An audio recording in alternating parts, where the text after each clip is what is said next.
तुम्हारी मैं बन गई तुम्हारी, बन गई तुम्हारी मैं बन गई तुम्हारी, बन गई तुम्हारी मैं बन गई तुम्हारी, बन गई बिहारी जी मैं बन गई तुम्हारी, बन गई बिहारी जी मैं बन गई तुम्हारी। यादे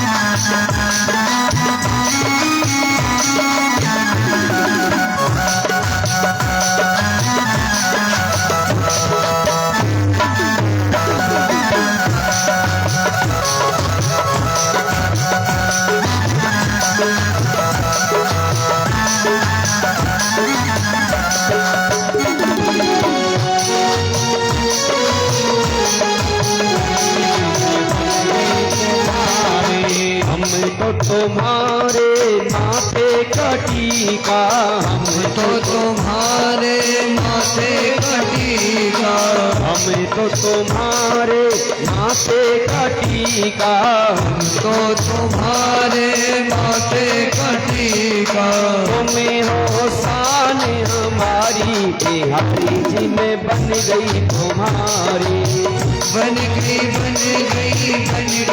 बिहारी जी में बन गई तुम्हारी, बन गई बिहारी जी में बन गई तुम्हारी, बन गई बिहारी जी में बन गई तुम्हारी। हीरा रे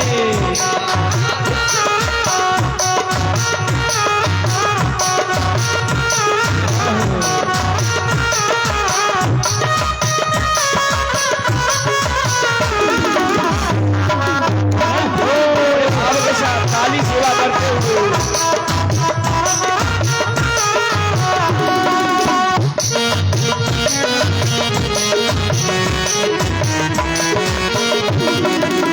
मैं तो तुम्हारे माथे की बिंदिया, हम तो तुम्हारे माथे की बिंदिया, हमें तो तुम्हारे माथे की बिंदिया, हम तो तुम्हारे माथे की बिंदिया, तुम्हें हो चमक हमारी बिहारी जी में बन गई तुम्हारी, हरी तुम हो चमक हमारी बिहारी जी में बन गई तुम्हारी, बन गई बिहारी जी में बन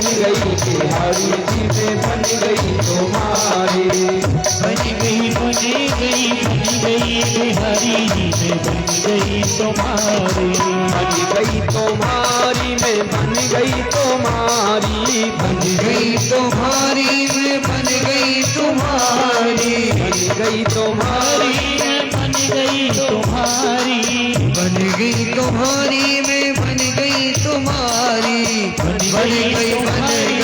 बन गई बिहारी जी में बन गई तुम्हारी, बन गई बिहारी जी में बन गई तुम्हारी। जय हो हीरा रे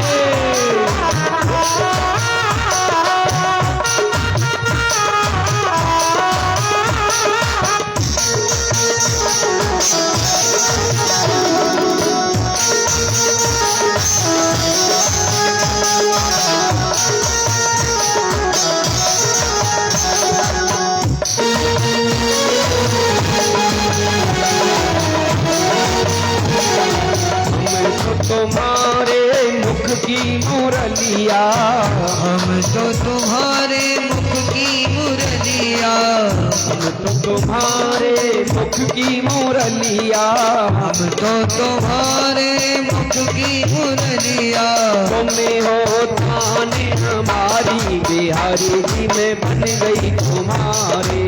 तुम महान हमारी बिहारी जी में बन गई तुम्हारी। बन गई बन गई बन गई बिहारी जी में बन गई तुम्हारी। बन गई बन गई बन गई बिहारी जी में बन गई तुम्हारी। बन गई तुम्हारी मैं बन गई तुम्हारी। बन गई तुम्हारी में बन गई तुम्हारी। गई तुम्हारी मैं बन गई बन गई तुम्हारी में बन गई तुम्हारी।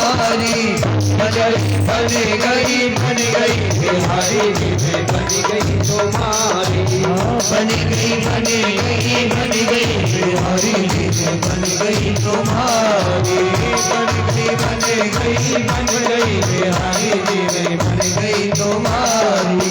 बन गई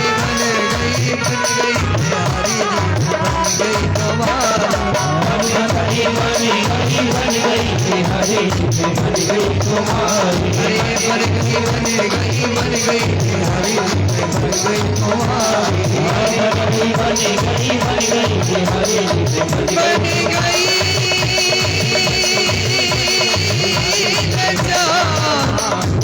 मैं तुम्हारी बन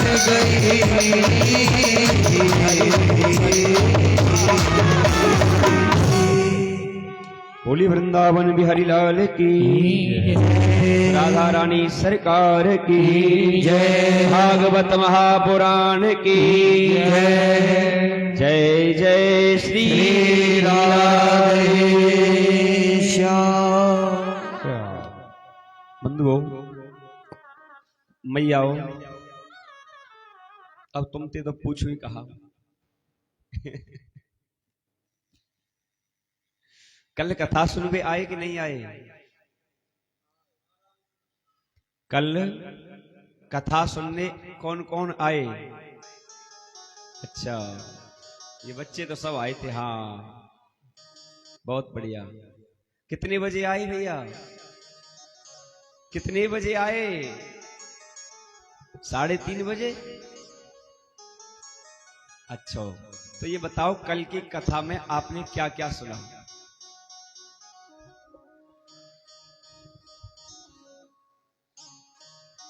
कल की कथा में आपने क्या क्या सुना? टेस्ट है आपका महाराज? हाँ, टेस्ट तो रोजाना ही होना है।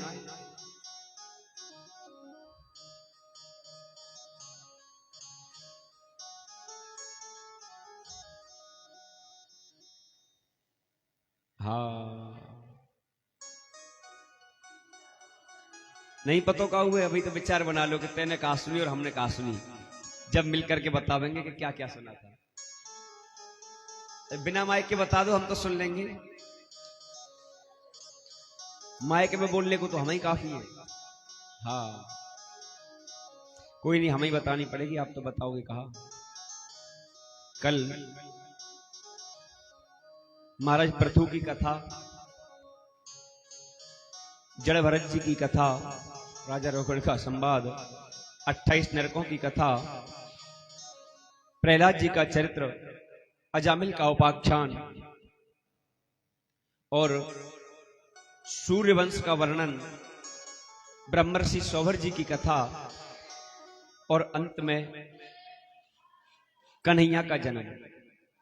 जन्म की तो बेरा होगी।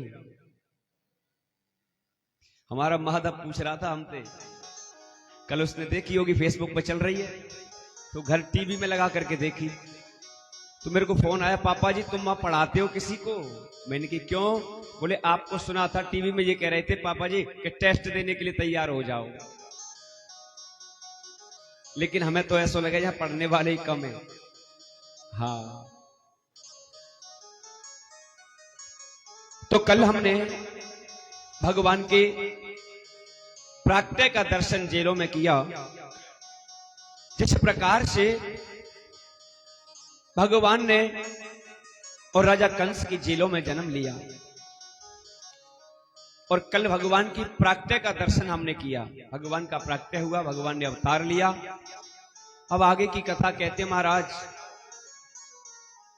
वासुदेव जी का हृदय विवल हो रहा है कन्हैया को देख करके। 4 भुजा रूप में कन्हैया जन्म लेकर के जेलों में आए हैं। माता देवकी बोली, गुरुदेव हे गोविंद, हमने तो आपको पुत्र रूप में मांगा था। अरे माता जी, आपको पता नहीं, हम 3 बार पुत्र बन करके आपके यहाँ आए हैं, ये तीसरी बार है। माता जी बोली, इस बार तो पुत्र लगता नहीं, इस बार तो पिता लगता है। 4 हाथ वाला इतना बड़ा कोई बेटा होता है? बताओ आपको गोदी में कैसे ले, बताओ आपको प्यार कैसे करे? कन्हैया बोले, माता जी हम बड़े इसलिए बनकर के आए हैं, शंख चक्र गदा पद्म इसलिए लेकर के आए हैं, हमने सुना है मामा जी जन्म लेते ही मार देते हैं। अब हम सुदर्शन चक्र लेकर के आए हैं तो मामा का उद्धार कर देंगे। जो काम हमें 11 साल बाद करना है वो काम आज कर देंगे। माता बोली, मुझे तो पुत्र का सुख चाहिए।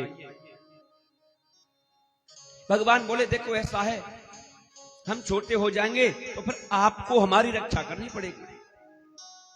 बसदेव जी बोले, महाराज हम आपकी रक्षा कैसे करेंगे? बोले, मुझे गोकुल पहुंचाना, और गोकुल में गोकुल के जो नंबरदार हैं, जो राजा हैं, वो नंद बाबा हैं, और उनके यहां यशोदा के गर्भ से एक कन्या ने जन्म लिया है। उस कन्या को लाकर के आप कंस को सौंप देना। बोले, महाराज एक बात बताओ, गोकुल जाने की तो बहुत दूर की बात है, हमारे तो हाथों में हथकड़ी लग रही हैं, पैरों में बेड़ी लग रही हैं, हम कैसे जाएंगे? कन्हैया बोले, उस बात की आप चिंता न करो। जीव जब मेरा अनुसरण करता है, जीव जब मुझे पकड़ता है तो उसके सारे बंधन खुल जाते हैं, सारे विरोधी सो जाते हैं। और जैसे ही कन्हैया को गोदी में लेने के लिए वसुदेव जी ने हाथ किए, हाथों की हथकड़ी टूट गई,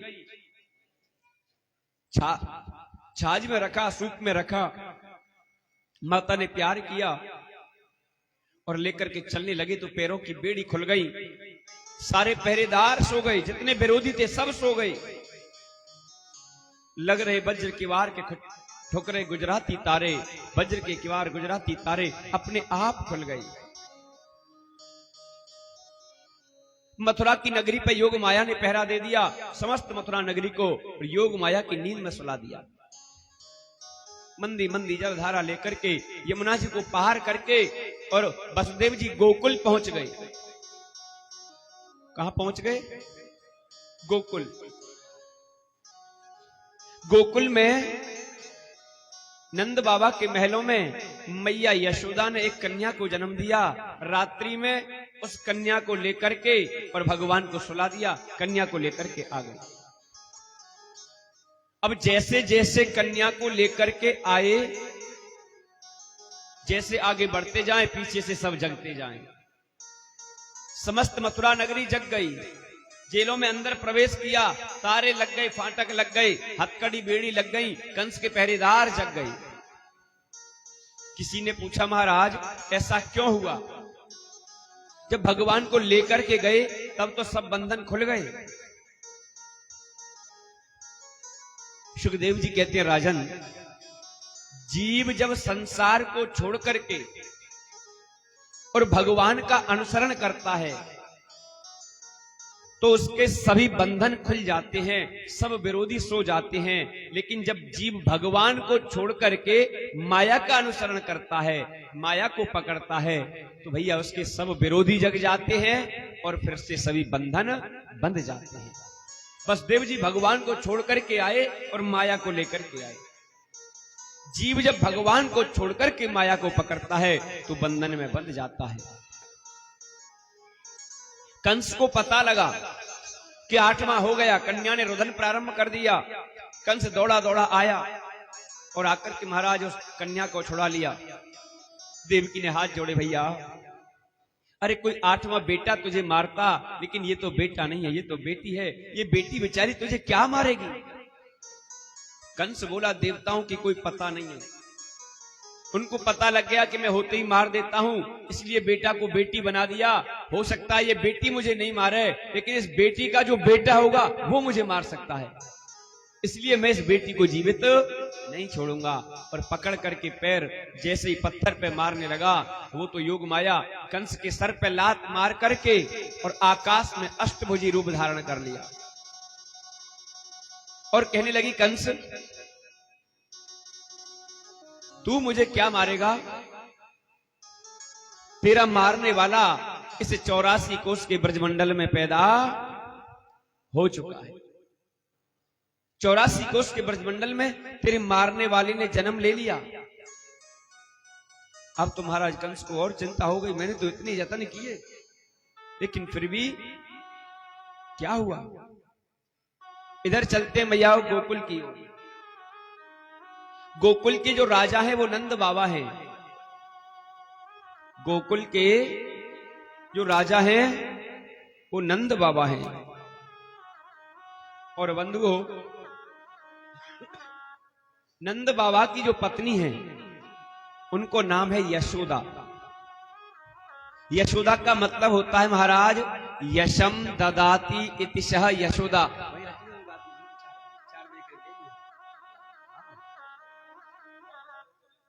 ना कोई बात नहीं रख ले। हाँ, बोली वृंदावन बिहारी लाल की जय। हमारे गिरिराज महाराज भी उतावले हो रहे हैं आने के लिए, बोले हम तो आएंगे।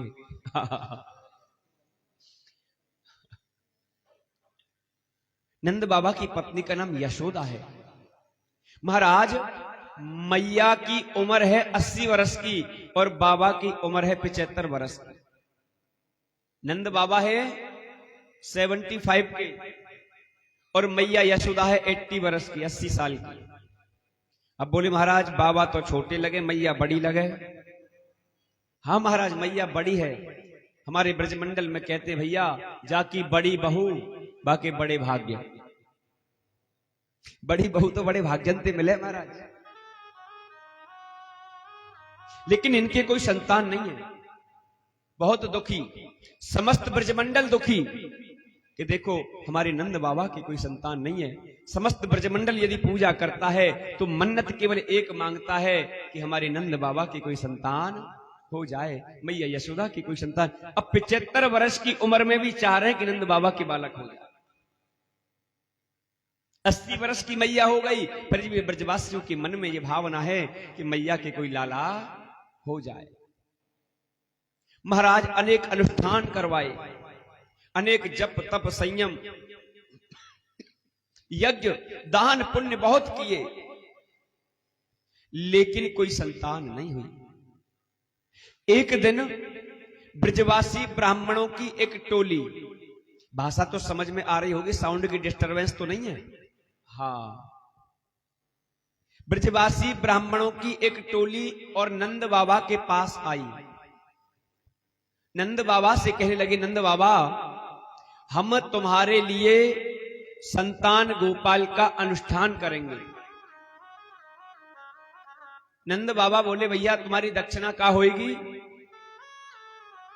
ब्रजवासी बोले बाबा जब हम अपने आप ही तेरे से कह रहे हैं, हम खुद ही तेरे से कह रहे हैं कि कर वाले, फिर दक्षिणा काय बात की? फिर दक्षिणा कैसी? अरे जो बन जाए सो दे दियो, नहीं तो हमारी चकाचक करवा दियो, हमारे तो भोजन व्यवस्था कर देना अच्छे ढंग से, हम तो बाई में प्रसन्न हैं। नंद बाबा बोले भैया आओ,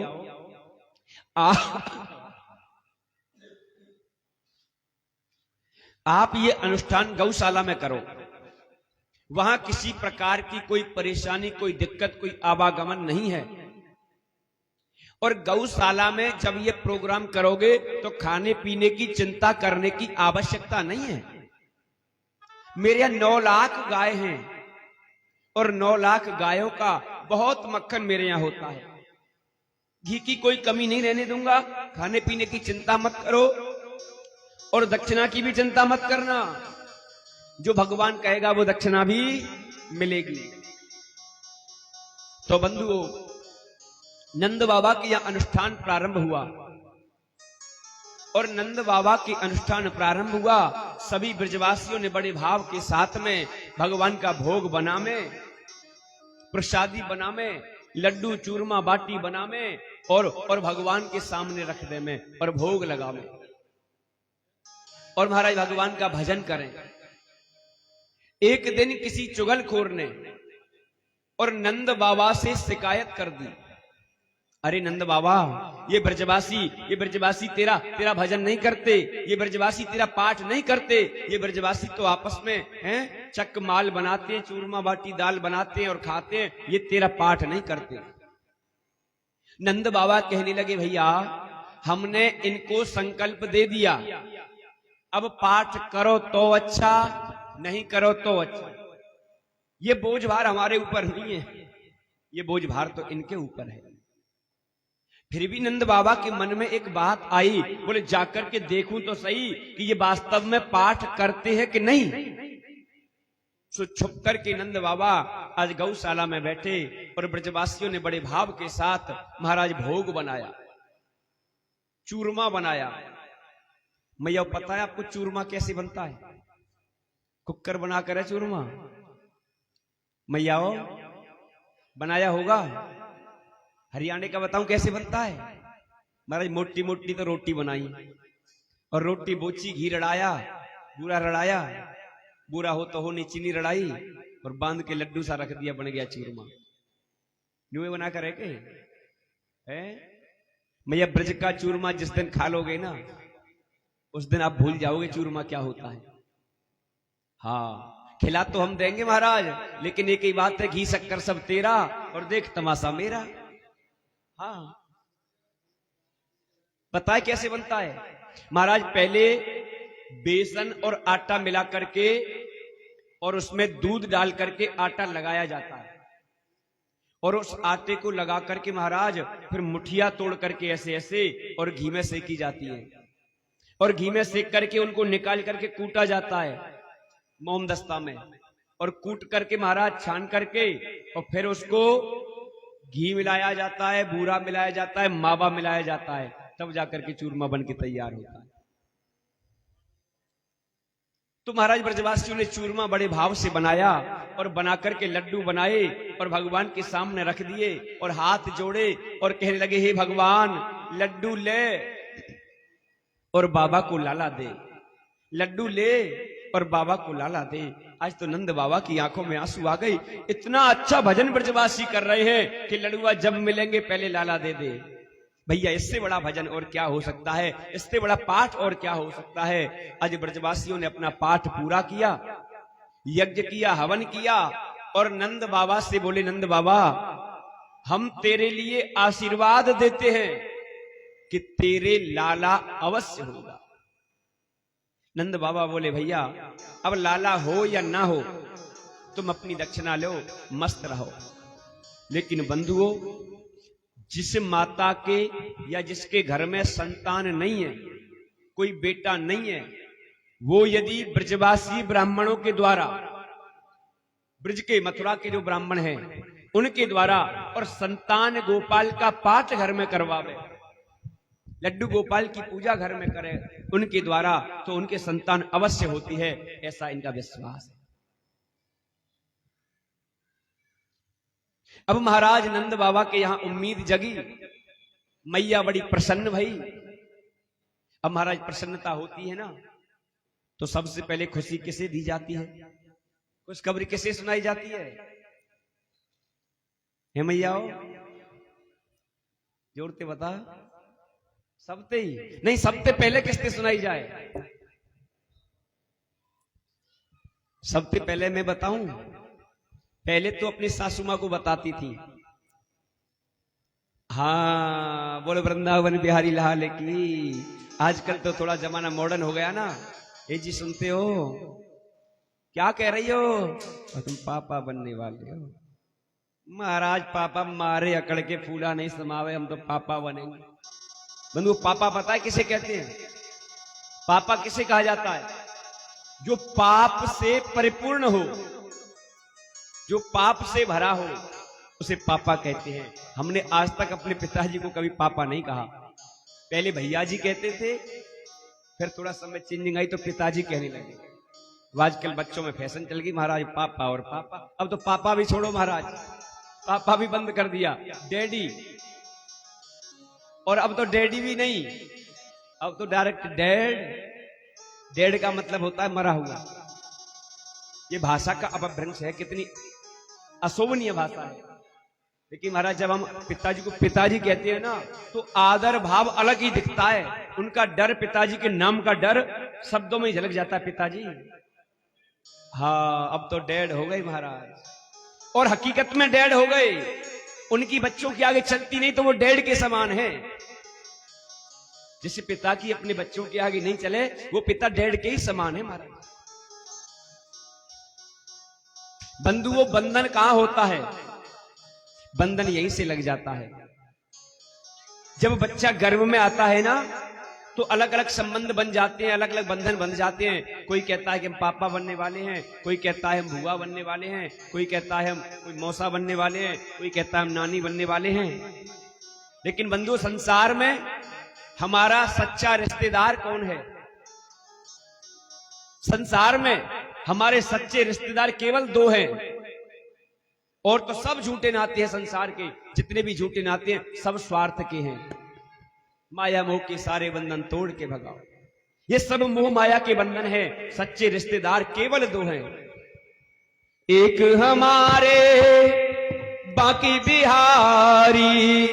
अरे एक हमारे बाके बिहारी, अरे दूजी राधा रानी सरकार हमारे। हमारे हमारे कोई रिश्तेदार, हमारे वही रिश्तेदार, हमारे वही रिश्तेदार।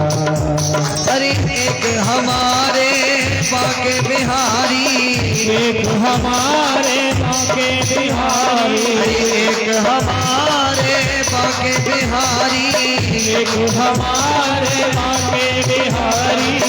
दूजी राधा रानी सरकार हमारे।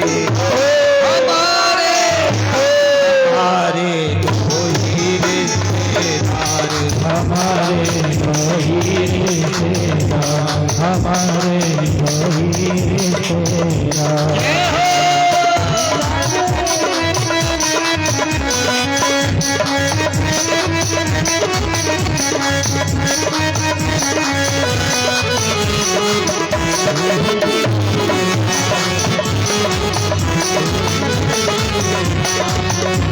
अरे एक हमारे बाके बिहारी, एक हमारे बाके बिहारी, एक हमारे बाके बिहारी, एक हमारे बाके बिहारी।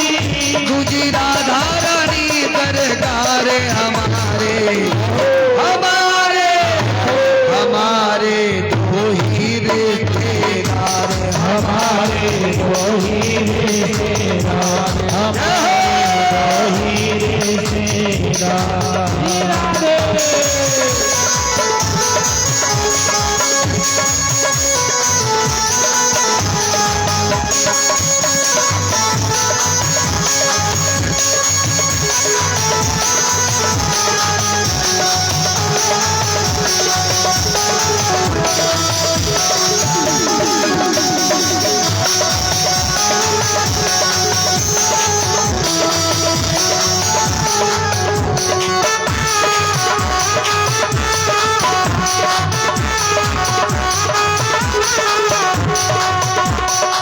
सेठ हमारे बाके बिहारी, सेठ हमारे बाके बिहारी, सेठ हमारे बाके बिहारी, सेठ हमारे